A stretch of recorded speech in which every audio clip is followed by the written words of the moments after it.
మత్స్యకారుల సంఘం గంగపుత్ర సంఘం ఆధ్వర్యంలో హైదరాబాద్లో గంగ తెప్పోత్సవ సంబరాలు నేత్రపర్వంగా జరిగాయి.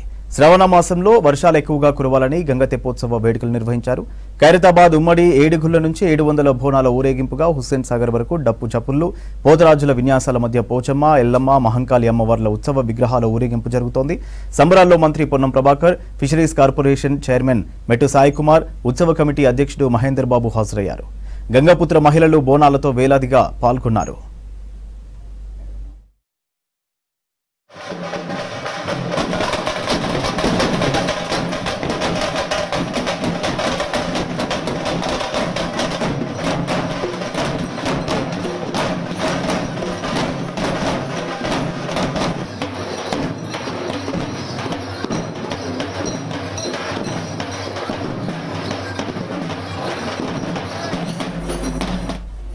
మరింత సమాచారం ట్యాంక్ బండ్ నుంచి హరిత అందిస్తారు. హరిత, ఓటీయో.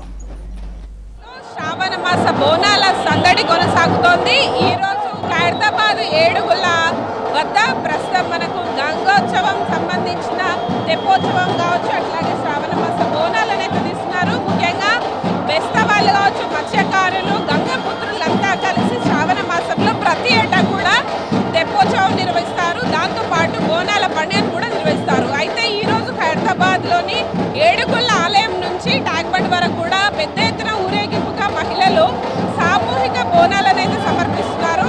అయితే ఇక్కడ మనం చూడొచ్చు, ఉదయం నుంచి కూడా ప్రత్యేకమైన ఏర్పాట్లు అయితే కనిపిస్తూ ఉన్నాయి.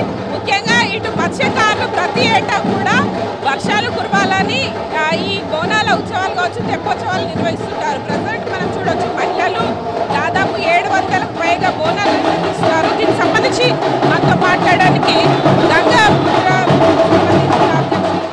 మేమందరము గంగపుత్రులము ఏకంగా సమ్మేళనమై తెలంగాణ రాష్ట్ర సమేతంగా ఇక్కడికి అందరికీ విచ్చేసి ఒక్కచోట కలుపుకొని మా యొక్క తెలంగాణ గంగపుత్రుల హక్కులను, మా యొక్క బాధ్యతలను తెలపడానికి మేమంతా ఒకచోటికి అమ్మ, అక్క, చెల్లి, తమ్ముడు అని భేదాభేమాలు లేకుండా అందరం ఒకచోటికి కలిసి వస్తాము. మాకు చాలా సంతోషంగా ఉంటుంది ఈరోజు. ఇదే విధంగా మేము గతంలో 2008 సంవత్సరం నుంచి మొదలుకొని ఇక్కడ గండిపేటలో మొదలుపెట్టిన ఈ యాత్ర ఈ రోజు వరకు హుస్సేన్ సాగర్ వరకు తీసుకెళ్ళి అక్కడ గంగమ్మ దేవాలయం నిర్మాణం చేస్తున్నాము.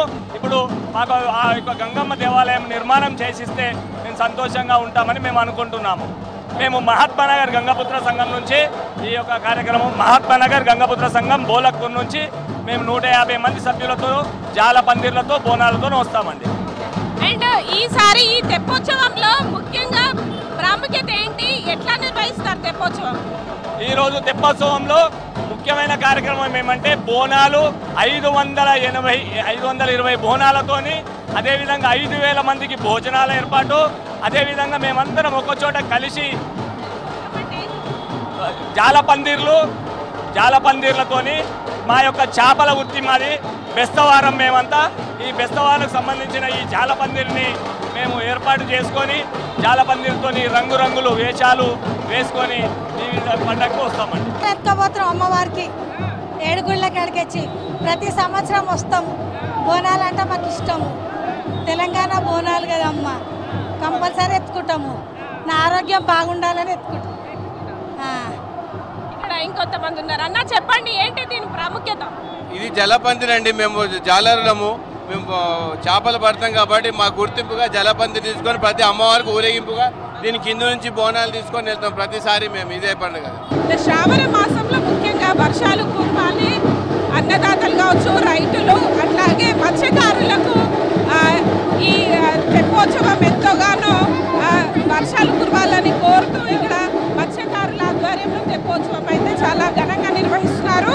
అయితే ఈ తెప్పోత్సవం బోనాల కార్యక్రమంలో దాదాపు నగరం నలుమూలల నుంచి కూడా మత్స్యకారుల సంఘాల ఆధ్వర్యంలో దాదాపు 700 వరకు కూడా బోనాలను అమ్మవారికి నైవేద్యం రూపంలో తీసుకొచ్చి ట్యాంక్ బండ్ వద్ద ఉన్న బోనాలలో ఈ బోనాల ఉత్సవాలు సామూహికంగా నిర్వహిస్తున్నారు. ప్రజెంట్ అయితే నగరంలో తెప్పోత్సవం కావచ్చు, బోనాల ఉత్సవాలు చాలా గ్రాండ్గా జరుగుతూ ఉన్నాయి. ప్రతి ఏటా కూడా శ్రావణ మాసం